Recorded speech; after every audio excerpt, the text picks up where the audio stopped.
Now the main point of what is being said is that we have this kind of high priest who sat down at the right hand of the throne of the majesty in the heavens, a minister of the sanctuary and the true tabernacle that was set up by the Lord and not man. For every high priest is appointed to offer gifts and sacrifices. Therefore, it was necessary for this priest also to have something to offer. Now, if he were on earth, he wouldn't be a priest, since there are those offering the gifts prescribed by the law. These serve as a copy and shadow of the heavenly things, as Moses was warned when he was about to complete the tabernacle. For God said, "Be careful that you make everything according to the pattern that was shown to you on the mountain." This is the word of the Lord. You know, it's funny, some of the things that you get used to, and once you're used to them, you don't even remember what it was like before you had them. About 20 years ago, I was working for a company that basically was making lots of money helping people Zoom. All right? I mean, like literally what you do on your phone, you know, when you start using your fingers or on your laptop or when you start rolling that mouse wheel. Just literally the ability to start out at the huge, see the whole world, and to zoom until you get to the point where you begin to get worried about the privacy in your own backyard, you know? I mean, that is something that has just come along in my lifetime. That did not exist before. The first time that anybody was shown that, they were bewildered. It was like being able to start on a helicopter on the moon and just come all the way in. It was crazy.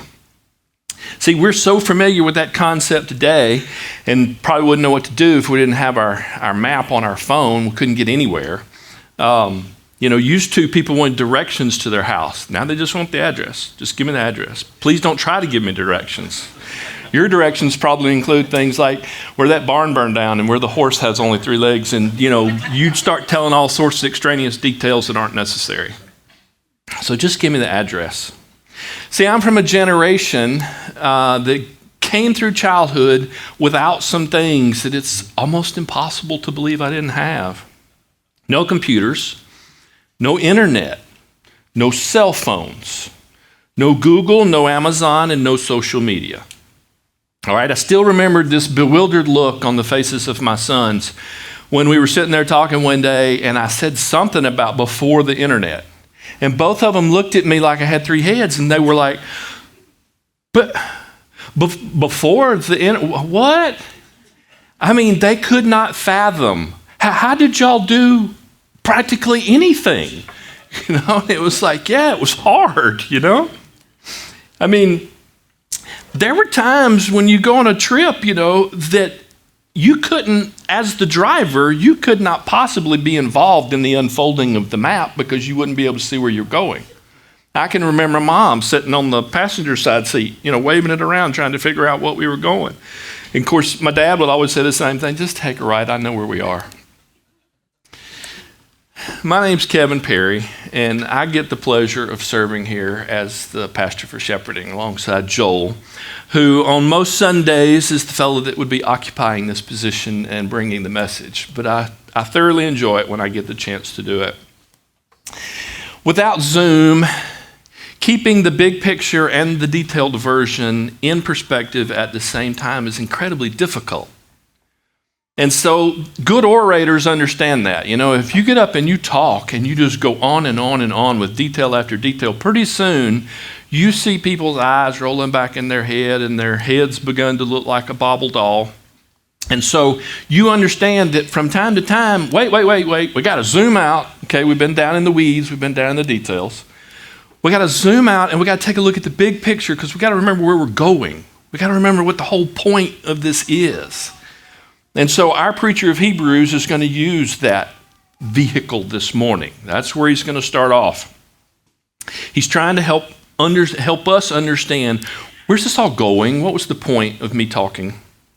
So let's read verse 1 again and look at it from the view of him kind of helping us key back in. Remember, we're in the 8th chapter of Hebrews. We're over halfway through. And so we've covered a lot of ground. Now, the main point of what is being said is this. All right, now that's about as clear as it possibly gets. If you haven't heard a thing I say, this is the main point. The main point is this: we have this kind of high priest who sat down at the right hand of the throne of the majesty in the heavens. So after all of chapter 7, he's stopping to make sure we haven't lost track. And he zooms out and he reminds us that we have in Jesus the exact type of high priest that we need. This kind of high priest refers back to all the stuff he's been talking about in chapter 7, but specifically I want us to look at verse 26. For this is the kind of high priest we need: holy, innocent, undefiled, separated from sinners, and exalted above the heavens. So now that the definition is laid down for what it is that we really need, he's coming back around to remind us, this is what you have. This is what you've been given, exactly what you needed. We need to hear the excitement in his statement. We need to hear the emphatic tone that he's taken. Do you realize that you have exactly what you needed? The earthly priest didn't have seats in the tabernacle. As far as we know, there's no record of them creating a seat. You know, they're told all sorts of stuff to create. Seats weren't one of them. And yet in this one, it's pointed out to us that Jesus sat down. Jesus sat down at the right hand of the Father, and that reminds us that his work is complete. And this is exactly in keeping with what he said from the cross. It's finished. The work for atoning for sin, defeating death, and bridging the gap between God and man was done. But Jesus still has a ministry. That ministry has not ended. It's changed. It's come into a different form now, but he still has a ministry. See, his ministry was never meant to include any work in the earthly sanctuary. You think about it, I don't know that Jesus ever got past the court of the Gentiles. I don't know that he ever went anywhere that the priests go. And he sure didn't, in the earthly tabernacle, enter into the Holy of Holies. Look in verse 2. He's a minister of the sanctuary and the true tabernacle that was set up by the Lord and not man. So what tabernacles he's talking about? He can't be talking about the one in the desert. He can't be talking about the tent, the one that Moses had created, the one that Bezalel, I don't know if you know that guy, but Bezalel was this artisan, this craftsman that created all that. He can't be talking about that one, and he can't be talking about any of the temples in Jerusalem. And remember that the temple in Jerusalem that the Jews were familiar with in Jesus' day was like third generation temple. And it was impressive to them, but pretty unimpressive if you compared it to Solomon's temple. All right, so the temple's actually degraded, and yet the people are still so focused on the temple that that's where God is. And Jesus is the minister, but he's the minister of the true temple, the one in the realm that we can't see. I tend to think that we see heaven as somewhere far off. And I'm not sure that science fiction hasn't really kind of helped us a little bit to understand it. Maybe it's a little different than that. Maybe it's just a realm that I can't see right now. It's all around me. I mean, we got the New Jerusalem coming down later on in Revelation. God's going to come here and live with us. So that means heaven is on earth? Yeah, in some way it is. So maybe what's going on is we just don't have a vision into that realm right now. But that's the realm that Jesus is not only Lord over this realm, he's Lord over that realm too. Now, spoiler alert, I'm going to jump to chapter 9 for just a minute. So I'm probably blowing some of Joel's points from, a few sermons ahead. But what is said in chapter 9 is so impactful for us understanding what's being said here in chapter 8. In chapter 9, verses 11 and 12, it says this: "But Christ has appeared as a high priest of the good things that have come. In the greater and more perfect tabernacle, not made with hands, that is not of this creation, he entered the most holy place once for all time, not by the blood of goats and calves, but by his own blood, having obtained eternal redemption. So this is just making it startlingly clear that where Jesus entered into was the real deal. Okay? In verse 24, 9:24, it says this, "For Christ did not enter a sanctuary made with hands, a type that is only a model of the true one, but into heaven itself, so that he might now appear in the presence of God for us." The earthly temple's curtain was torn in two, ripped from top to bottom. And this was done because Jesus entered the heavenly realm and performed the ministry performing that ministry in our realm would not have done anything. It would not have accomplished anything. That's what the priests had continued to do, go back and back every time, accomplishing what was prescribed for the earthly realm, but not achieving any of what had to be done in the heavenly realm. It was sufficient for here, but not for heaven. So verse 3 helps us understand what's the purpose of a priest in the first place? What's he up to? What does he do? Verse 3, "For every high priest is appointed to offer gifts and sacrifices. Therefore, it was necessary for this priest," okay, the eternal high priest, Jesus Christ, "it was necessary for this priest also to have something to offer." So he had to come with a gift and a sacrifice. The offering of gifts and sacrifices were never complete, and they would have had to have just continued forever. That was the only way, was for the blood of goats and animals to be shed. And it would have just go on and on. But the eternal priest is not like earthly priests. Look at verse 4. "Now, if he were on earth, he wouldn't be a priest, since there are those offering the gifts prescribed by the law." Not going to do a job somebody else is already doing. Not going to do the job here in the earthly realm, in the earthly tabernacle. That's what men are capable of doing and had been doing for quite some time. See, he wouldn't be a priest on earth because it would be silly. I mean, he's removed the need for the law. You can't come and remove the need for something and then still do it. That would be ridiculous. He removed the need. It's no longer there. Jesus' earthly ministry was that of prophet, not priest. He came to tell everybody, this is the truth. Here's where it's going. This is how my Father created this thing.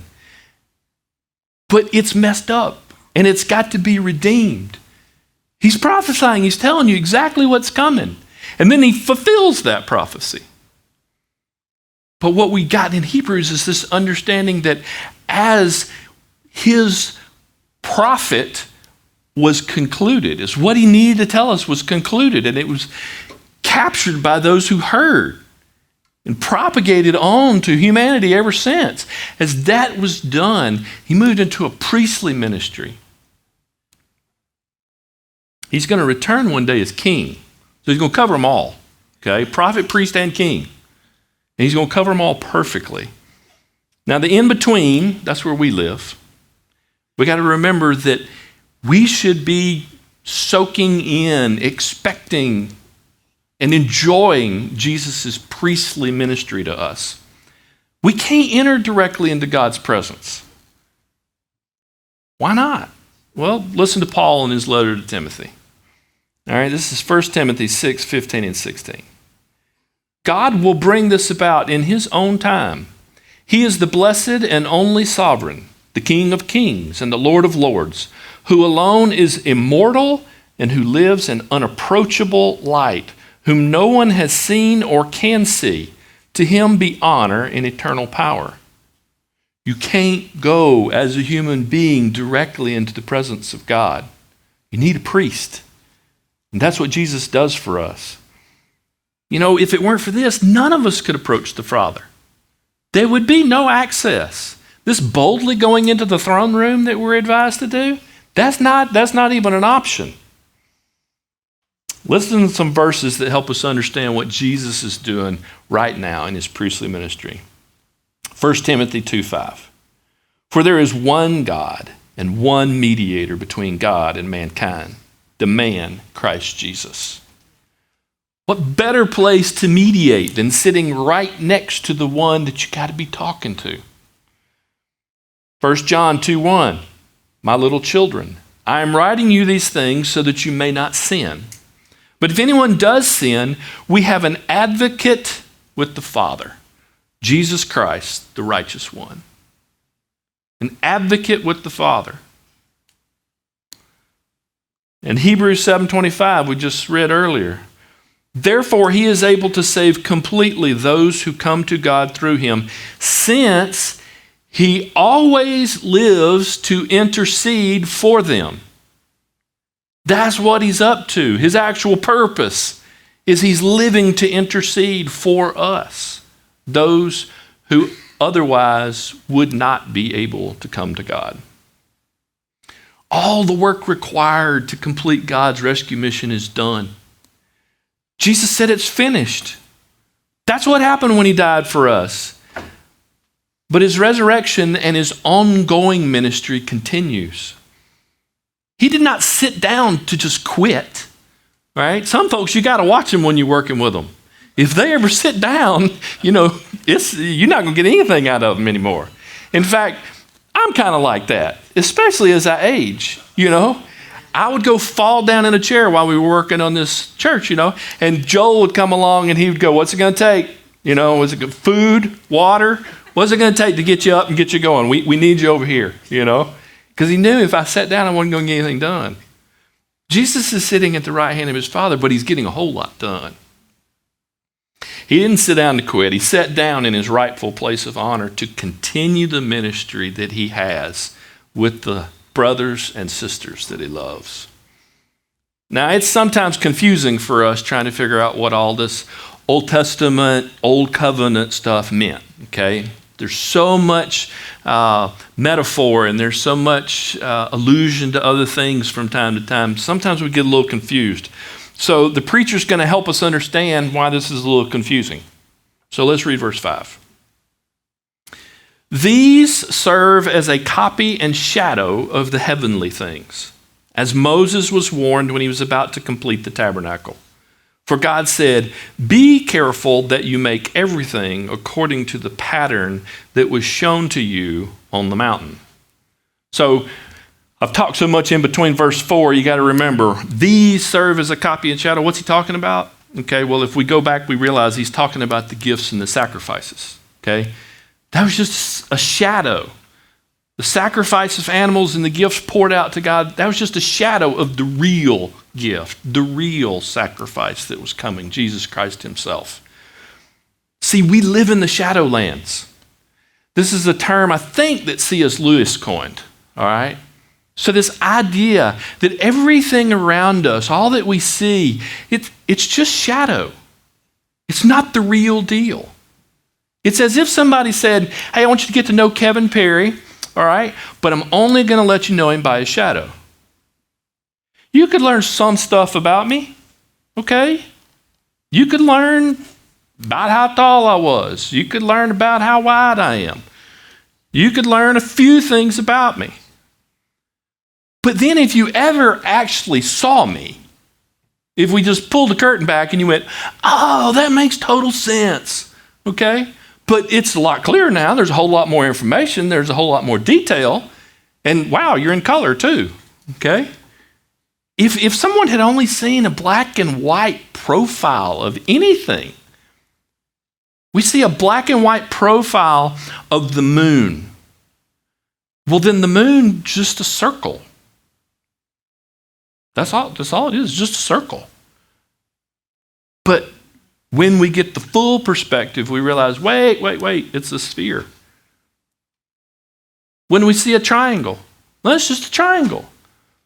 Well, no, it's actually a pyramid, but you're only getting one view of it.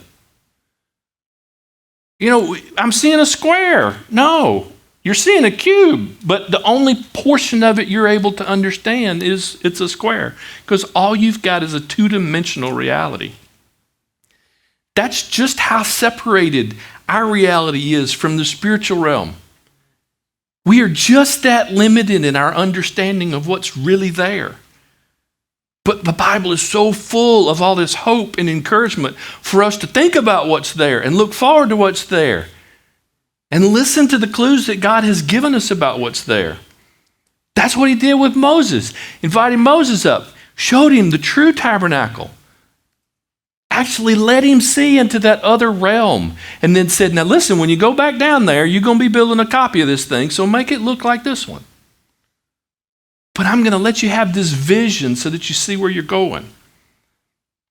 If we conform to the world, then we see everything around us as the only reality. We like scientists sometimes, we find ourselves limiting our understanding to only what we can experience with our senses. I mean, and they don't mind building things that help them see better. Okay, they'll build a microscope or they'll build a telescope, helps them see better. But they're still going to limit their understanding. They're not even willing to talk about what might not be visible.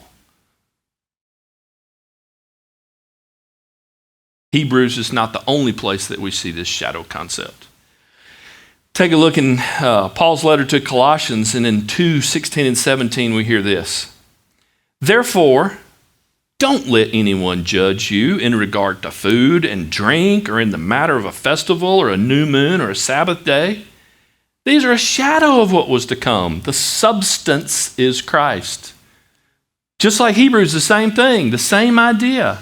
Okay? These rules, these regulations, the stuff that you think is so important, okay? It's just a shadow. Jesus is the substance. Jesus is the thing that is real. I love this contrast. We spend so much time arguing about what we realize are shadows. It's not just that the gifts and the shadows are the gifts and the sacrifices are the only thing that's shadow. All the world around us is a shadow of the heavenly reality. I remember standing on the north shore of Kauai. If you ever get a chance to go there, you need to go, okay? I stood on the north shore of Kauai. I'm looking out over this unbelievably beautiful landscape. And the thought occurs to me as I'm standing there, this is pretty good for a shadow. Like heaven's actually better than this. Eternity surpasses what here on earth seems like perfection. And it does not surpass it a little bit. It's not like it just edges it out, okay? It blows by it like it wasn't even there. What in the world must the genuine article be like? The best we know in this realm is still a creation groaning under a curse, waiting for the redemption that Jesus will bring when he returns. Now, some folks point to 1 Corinthians and they say, well, it says pretty much that we can't know, we can't imagine what's being talked about. 1 Corinthians 2:9. What no eye has seen, no ear has heard, and no human heart has conceived, God has prepared these things for those who love him. And they look at that and they say, see, there it is. We can't see it. We can't conceive it. Our mind can't even wrap itself around it. So we'll just wait till we get there and find out. And I just want to scream, goodness gracious, don't stop at verse 9. Read verse 10. Now, God has revealed these things to us by the Spirit, since the Spirit searches everything, even the depths of God. Because don't make a knee-jerk reaction to a verse. Make sure you take in the whole Scripture. Make sure you look at the context. Look at everything that's wrapped around it. If I just stopped at the end of verse 9, I'd go, well, that's it. Okay. Look forward to it, but really can't imagine it. Can't learn anything about it.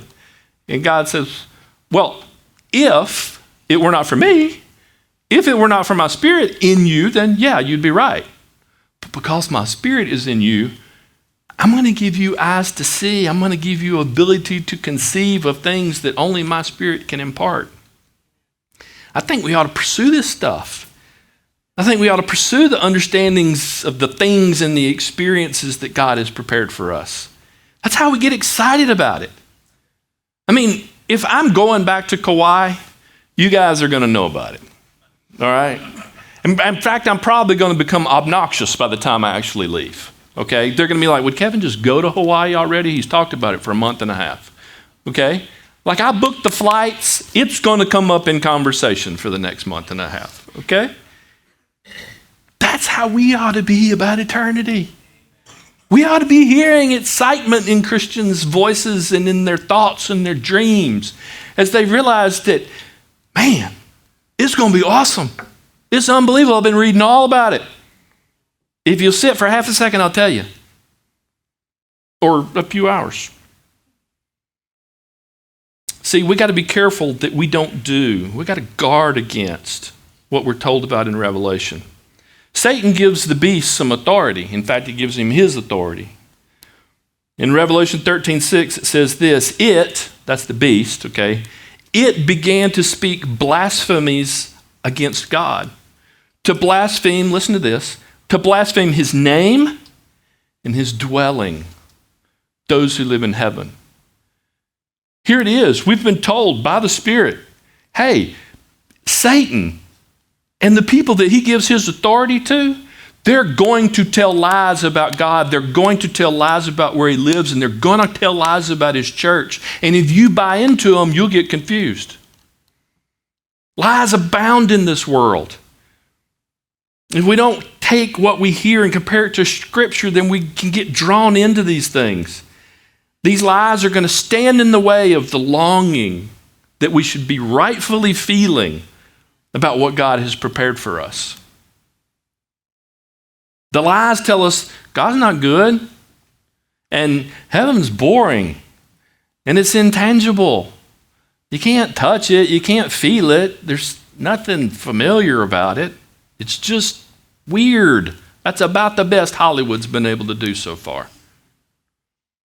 If we believe dwelling with God is a never-ending church service, as much as church services can be a blessing, if we believe that existing with God is just this never-ending church service where time doesn't exist and we're all just disembodied spirits floating around in this big nothingness, it's safe to say nobody's getting excited about going there.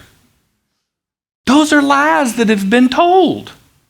And if we've bought into them, and I have to admit, there was a time in my life when I was scared heaven was going to be boring. I mean, I was having a hard time with this concept that I could spend, trillions upon trillions a year somewhere and not run out of something to do. But it was because I didn't understand the infinity that is my God. That it don't matter how long you go, there's always something new.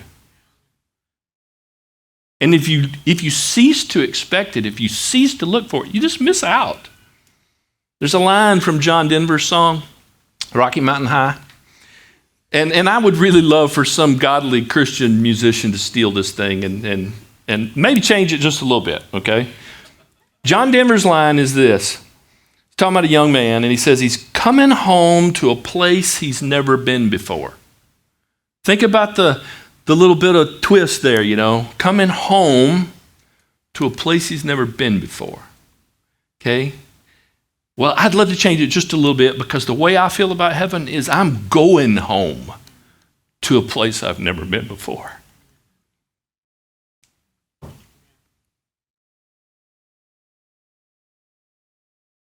It's going to be familiar.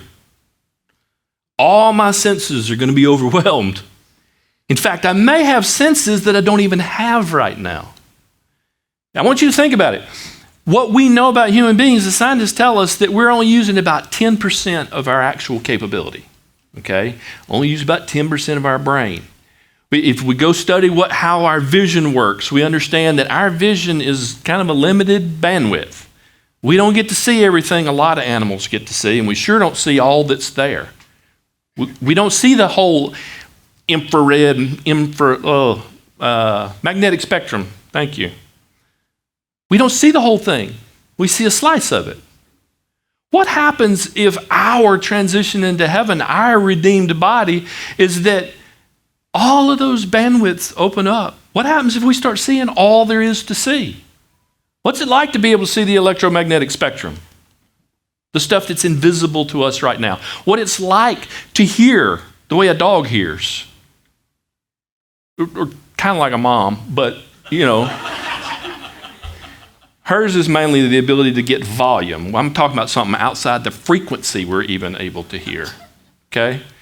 The smells, the ability to see color and the differences in color. Every bit of that is limited right now where we are and in these mortal bodies.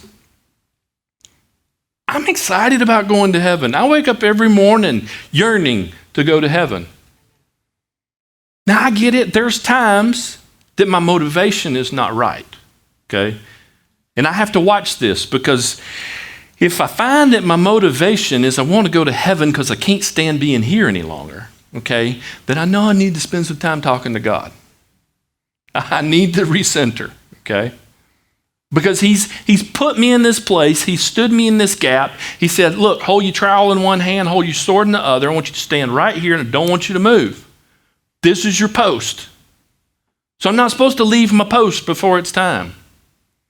I'm not supposed to try to escape my post before it's time, even if the enemy's attacking, even if it's hard, even if I'm worn out and tired.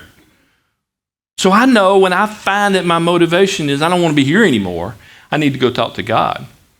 But when I find that my motivation is, hey, listen, I'll hang around and do this as long as you ask. I will be obedient because I know that's what's best for me and your glory. All right? But the minute you give me the shot to come home, I'm headed there. Like, you can't send me discharge papers and me go, no, I think I'll stick around for another tour. No, you send me discharge papers, I am hugging y'all and kissing everybody and saying goodbye. All right? And I'm talking about like load the bus right now outside the front door. C.S. Lewis captured this idea of what it's like to show up in heaven for the first time at the end of his book, The Last Battle. One of the characters, the unicorn, has this reaction upon his eternal reality. I've come home at last. This is my real country. I belong here. This is the land I've been looking for all my life, though I never knew it till now. The reasons why we loved the old Narnia is that sometimes it looked a little like this. That's what we got to remember. We're in old Narnia. This is the only reality we're aware of. It's the only one we know. The next one is going to be so unbelievably familiar and so unbelievably beyond our wildest dreams. We're going to a place where we are in the presence of God, Jesus, constantly. See, many church folks have this idea that they're living in the most real life they're ever going to experience. They'll tell you eternity is better. Okay, they'll say it. They'll say it with their head. But it sneaks out of their heart. It bleeds through if you'll just listen long enough. They'll tell you eternity's better. They'll even console themselves and others. Down at the funeral home, they'll tell each other, well, they're in a better place. Goodness gracious, it sounds like a consolation prize. It sounds like, well, if you can't be here, at least you get to go to heaven. Something's wrong. Something is really messed up with that level of thinking.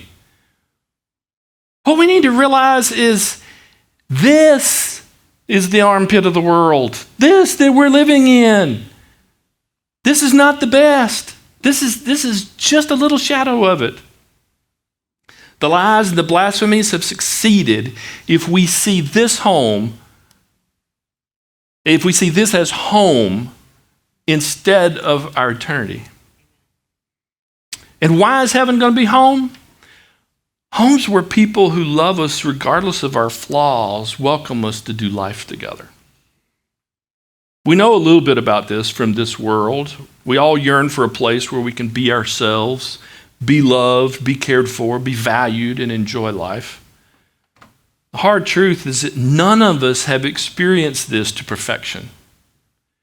And we may have been tolerant with the imperfect approximations that we've experienced, but we all yearn for more. See, God has known this type of relationship with His Spirit and Son for all of eternity past. This is His normal. that you live in this perfection of home. And he created us, he created humanity to share that with him. He knew he was going to be the end-all, be-all for us. He knows that if we just experience him, we'll get addicted in the best of ways. See, but we broke that relationship. And in his great love, he sent Jesus to rescue us from this brokenness. Now, Jesus left home, and he came here, and he lived, and he told us the truth.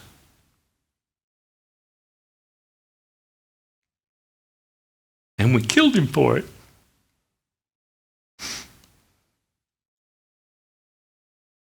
He told us the truth because he loved us, and we killed him for it. But didn't stop him. We'll borrow a little bit from Joel. Didn't stop him from stomping death and the grave, going to hell and proclaiming his victory, rising up on Sunday, and then opening up his arms to offer all his enemies a way to come home. Remember the main point?